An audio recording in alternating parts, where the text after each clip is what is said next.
영국의 선교사요, 아프리카 탐험가였던 리빙스턴이 살던 시대에 로드라는 사람도 살았습니다. 당시 영국인들은 리빙스턴은 싫어하고 로드를 좋아했습니다. 로드는 아프리카를 점령하고 흑인을 외국에 수출하며 아프리카의 황금을 영국으로 들여와 영국을 부하게 만드는 데 기여했습니다. 그리하여 로드는 영국 정부뿐만 아니라 국민들로부터 영웅적인 대접을 받았습니다. 이에 반해 리빙스턴은 아프리카 곳곳을 방문해 아프리카 사람들에게 예수 그리스도를 소개하는 데 헌신했고, 특히 흑인을 노예로 수출하는 영국 정부의 처사에 반대했습니다. 리빙스턴은 당시 영국 정부의 눈에 가시 같은 존재였습니다. 그러나 훗날 역사는 두 사람을 아주 다르게 평가합니다. 로드는 역사의 그늘에 가려 무명의 존재가 되었습니다.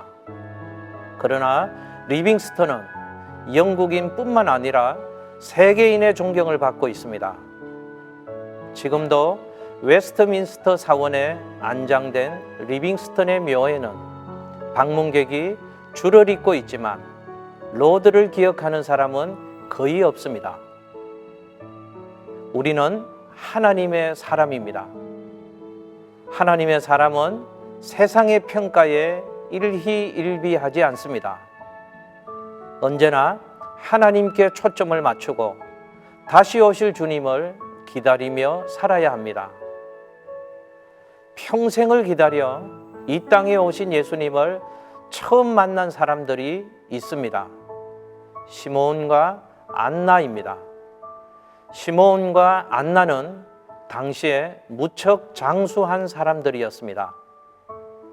하지만 그들이 복된 이유는 단지 오래 살았기 때문이 아닙니다.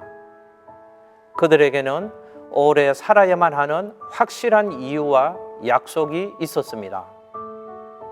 시므온은 주의 그리스도를 보기 전에는 죽지 아니하리라는 성령의 지시를 받았습니다. 또한 그는 이스라엘의 위로를 기다리는 사람이었습니다. 하나님의 말씀도 들리지 않고 아무 소망 없던 이스라엘에 하나님이 위로하시는 날이 반드시 올 것임을 굳게 믿었습니다. 이런 시므온에게 아기 예수님을 안아볼 수 있는 특권을 주시고 난 다음에야 하나님은 그를 부르셨습니다. 여선지자 안나는 남편을 젊은 나이에 여의었지만 대신 하나님을 남편 삼아 평생 성전을 떠나지 않고 금식하며 기도했던 것이 마침내 열매를 맺었습니다. 시므온과 안나는 그저 우연히 예수님을 만난 것이 아닙니다. 의롭고 경건한 삶, 성령 충만한 삶, 성전을 떠나지 않는 삶, 평생토록 예수님을 간절히 기다리는 삶을 살았기에 예수님을 만날 수 있었습니다. 우리 역시 예수님을 만나고 그분과 교제하기 위해서는 지속적인 경건의 훈련이 필요합니다. 평생을 기다려 예수님을 만난 시므온과 안나처럼 우리도 늘 주님을 고대하는 사람이 되어야 합니다.